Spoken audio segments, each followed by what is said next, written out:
Holding an NFL record is something that nearly every player dreams of.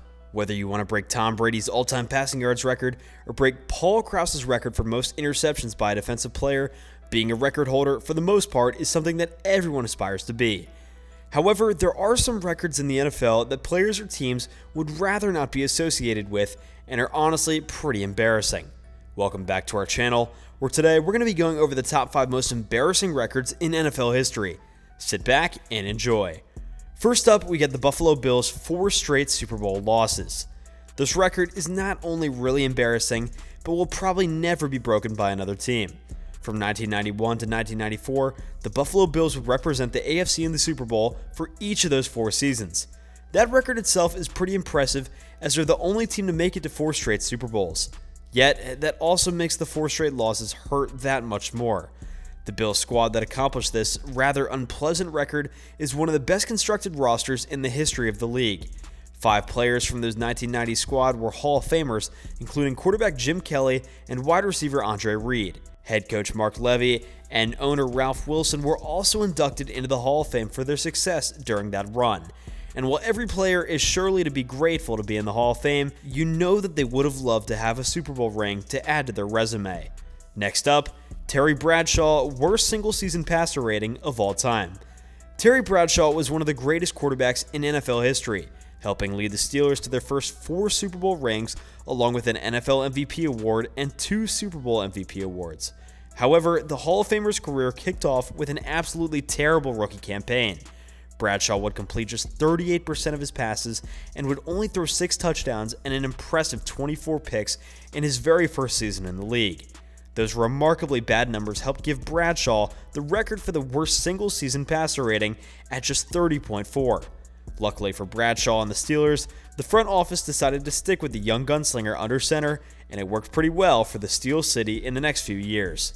Next up, Brett Favre, most interceptions of all time. Brett Favre was another one of the greatest quarterbacks to ever bless the game of football. His 71,000 passing yards and 508 touchdowns are both the 4th most of all time, and he won the MVP award 3 times along with 11 Pro Bowl selections.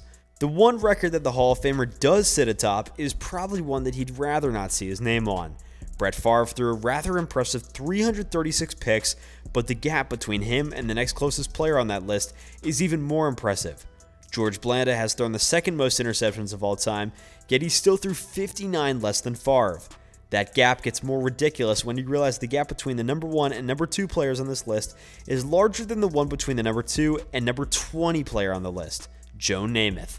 When looking at active players, Tom Brady has thrown the most picks at 203, and that's still 133 less than Favre had in his whole career. Pretty much guarantees that Favre will hold that record for quite a long time, possibly the rest of history. Next up, the Tampa Bay Buccaneers' 26 consecutive losses. The Bucs were arguably the worst expansion franchise ever in the NFL, setting several embarrassing records along the way. Yet by far the worst record that they hold is their starting history as a franchise with 26 consecutive losses before ever winning a game. It took a year and a half for the Bucs to get their first win, a road win against the Saints in December of 1977.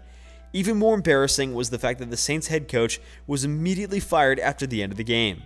The Bucs also had 14 straight losing seasons to start their franchise, another embarrassing record, along with averaging just 7.4 points per game in their 2nd season, by far the lowest single-season average by any team in history.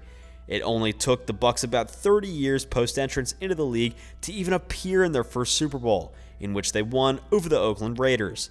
And while the Bucs are nowhere near as bad now as they used to be, the memories of when they first began in the league will be forever etched in history. Next up, Hugh Jackson, the worst winning percentage by any head coach. Hugh Jackson will forever go down as one of the worst head coaches in the history of the NFL. Jackson started his head coaching career in 2011 with the Raiders, where they had a decent 8-8 season. This was also the closest that Hugh Jackson would ever get to having a winning season. The next head coaching job that he would have would come 5 years later in Cleveland, where everything would fall apart. Over the next 2 years, Jackson and the Browns would win 1 game, going 1-31 over a 2-year stretch. Jackson's terrible coaching tactics would only get him through 8 games in the next season, where he was fired after a 2-5-1 start. Jackson's record as a coach is 11-44-1 for an abysmal .205 winning percentage as a head coach, by far the worst of all time. His percentage in Cleveland is even more impressive, with an extremely terrible .088 winning percentage through 3 seasons in Cleveland. Not only are the records on this list extremely embarrassing, it's also highly unlikely that any of them get broken. But with that, that's going to do it for today's video, so thank you guys so much for watching.